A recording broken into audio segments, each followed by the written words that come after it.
അസ്സലാമു അലൈക്കും വറഹ്മത്തുള്ളാഹി വബറകാതുഹു. പ്രിയപ്പെട്ടവരെ, എല്ലാവർക്കും ജീവിതത്തിൽ വളരെ വളരെ ഉപകരിക്കുന്ന ആത്മീയ ഒറ്റമൂലിയാണ് പറയുന്നത്. വേഗത്തിൽ സമ്പന്നനാകാനും സമ്പത്തിൽ ബറക്കത്ത് വർദ്ധിക്കാനും ഉള്ള സമ്പത്തിൽ ഐശ്വര്യം നിലനിൽക്കാനും വേണ്ടിയുള്ള ഒരു സിമ്പിൾ അമൽ പറയാം. മുജറബാത്തു സ്വാലിഹീൻ എന്ന കിതാബിൽ മഹത്തുക്കളാൽ പറയപ്പെട്ട വെരി എഫക്റ്റീവായ അമലാണിത്. നിത്യവും ചെയ്യുന്നവർക്ക് ഫലം കണ്ടു തുടങ്ങും ഇൻഷാ അല്ലാഹ്. മുത്തുനബിയെ കുറിച്ച് അല്ലാഹു സുബ്ഹാനഹു തആല ഒരുപാട് മദഹിനാൽ തീർത്ത സൂറത്താണ് സൂറത്തു ദുഹ.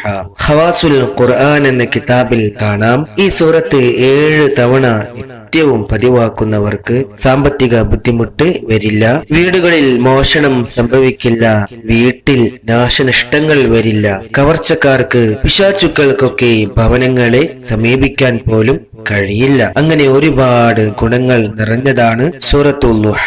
പ്രിയരെ, മഗ്രിബിന് ശേഷം അല്ലെങ്കിൽ സുബ്ഹ്ക്ക് ശേഷം അല്ലെങ്കിൽ നിങ്ങൾക്ക് സൗകര്യപ്പെടുന്ന സമയം സൂറത്തുൽ ദുഹ 7 തവണ ഓതുക.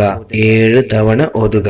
ഓരോ തവണ ഈ സൂറത്ത് ഓതുമ്പോഴെല്ലാം വവജദക ആയിലൻ ഫഅഗ്ന, വവജദക ആയിലൻ ഫഅഗ്ന, വവജദക ആയിലൻ ഫഅഗ്ന എന്ന ഈ ഒരു ആയത്ത് മാത്രം 7 തവണ ആവർത്തിച്ചു ഓതുക. പ്രിയപ്പെട്ടവരെ, ഈ രൂപത്തിൽ സൂറത്തുൽ ദുഹ പതിവാക്കിയാൽ അത്ഭുതകരമാകും വിധം സാമ്പത്തിക അഭിവൃദ്ധി ജീവിതത്തിൽ ഉണ്ടാകും ഇൻഷാ അല്ലാഹ്. വവജദക ആയിലൻ ഫഅഗ്ന എന്ന ആയത്തിന്റെ അർത്ഥം പറയാം. അല്ലാഹു നബിയോട് പറഞ്ഞു, ഞാൻ നിന്നെ ദാരിദ്ര്യത്തിലായിരിക്കെ കണ്ടു, പിന്നെ ഞാൻ നിന്നെ സമ്പന്നനാക്കി. അതായത് നിബിതങ്ങൾ ദാരിദ്ര്യാവസ്ഥയിൽ ആയിരുന്നപ്പോൾ അല്ലാഹു സുബ്ഹാനഹു തആല നബിയെ സഹായിച്ച് ഐശ്വര്യം നൽകി എന്നാണ് ഈ ആയത്തിന്റെ ആശയം. പ്രിയപ്പെട്ടവരെ, മേൽപ്പറഞ്ഞ രൂപത്തിൽ നിത്യവും സൂറത്തുൽ ദുഹ പതിവാക്കുക.